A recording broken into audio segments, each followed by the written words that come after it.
Early morning. Again, loads of rain. Full to the brim. Is it going to give me a good productive day?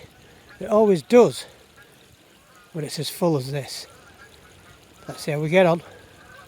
So one of my most favourite places.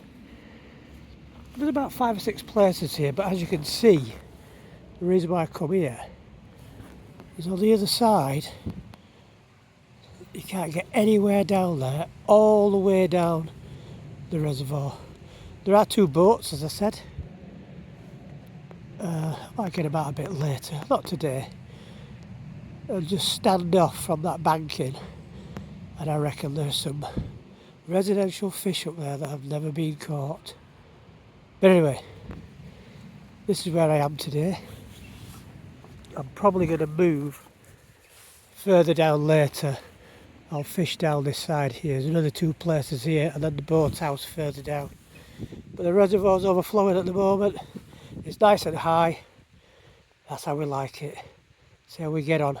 So this is the first place I started fishing. Lovely spot. You can cast way out into the bay in front of you, or if you want, do a sneaky back cast, which I actually did. This stalking bug is an adaptation of one that I sell on eBay. The one on eBay has like a small feather tail, and this one's got a tinsel tail. Decided to give it a little bit more flash. The water was a bit peaty coloured, but when I was casting, getting it out as far as I can down that bank, and I was letting it sink.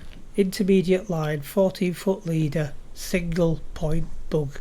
After a little while, probably 15 to 20 seconds, I then started drawing it back, 12-inch strip, 12-inch strip. On this occasion, I'd seen a little bit of a movement behind me, did a quick back cast, just in the area of the trees behind me, brought it through, fish took it.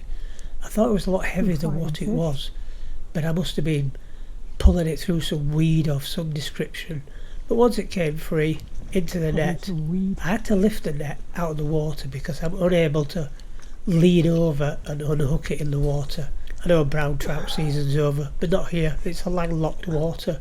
So as long as you take care of them and release them, which I do with all my fish, all my fish go back. I don't keep any of them. So I was happy with that. I was off the mark. Get it over. That's lure.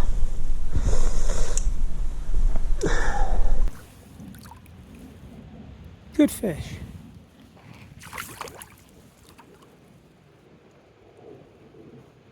So one thing I did today was move around.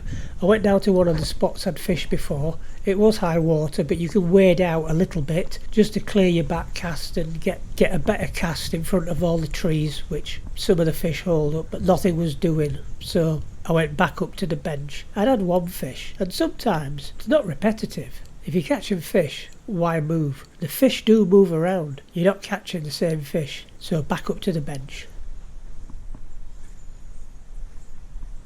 I like this spot, basically because I can get a good cast. I can cast well beyond them trees, and it's deep there. Let it sink, and then as you draw it towards you, it's coming up a steep bank, and there will be fish sat at different levels. Only 2 or 3 rod lengths out there, you're at 12 foot. A little bit further, you're at about 25. And again, bringing it back, 12-inch strips. Once I've given it sufficient time to drop, between 20 and 30 seconds I was letting it go down and then bringing it back. One other thing, wild swimmers, besides dog walkers and dogs running everywhere, the bit to the front there, I've seen wild swimmers jump in from the left and swim all the way across that open water towards the trees on the right. I dread to think if something was to happen to them, but they must love it because we get inundated here with them.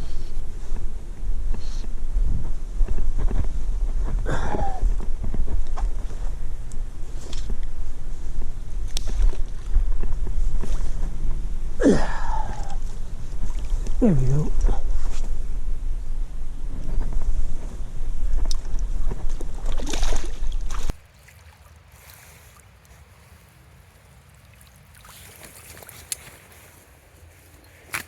I also went down to where the Pixies doors are. You are restricted in your back cast, but I'm getting used to it. In fact, I'm getting very good. But nothing.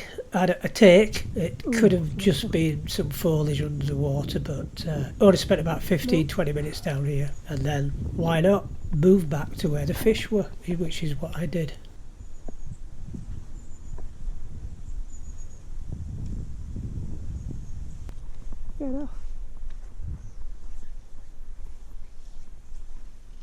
So these bugs were working well today. They worked well in January and February of last year. I did a variety, basically a copperhead black body with a white tail, some with an orange tail, all size 12. We don't use big streamers or lures at this location. When I first joined this club, I hardly came down here because it was quite overgrown and difficult to get into fishing spots. But just lately, club members have been going out, chainsaws in hand, and clearing quite a lot of banking, sticking with the bugs. Still on an intermediate line, 14-foot leader, single bug, letting it sink down, and I mean sink down, and then 12-inch strips. That was a method that was working today for me. More than happy.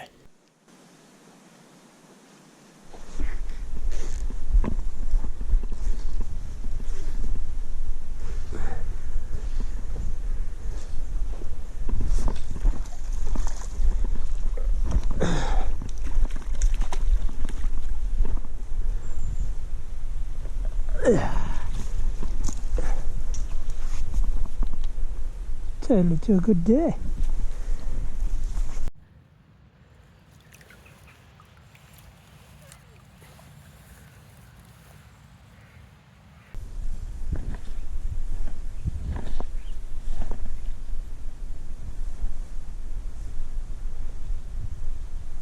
So that was my Saturday morning out at Ripponden Dam, home of Ripponden fly fishers. Again, it cost me 25p a day to fish this place, 90 quid a year for a season ticket. It's on my doorstep.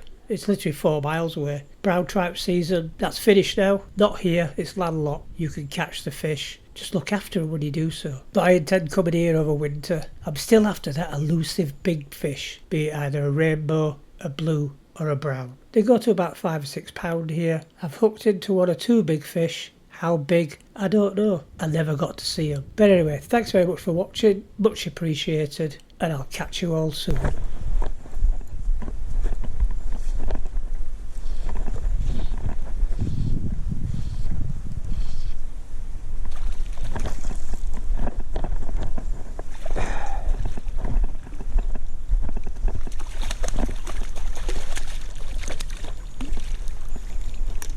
That's another good one.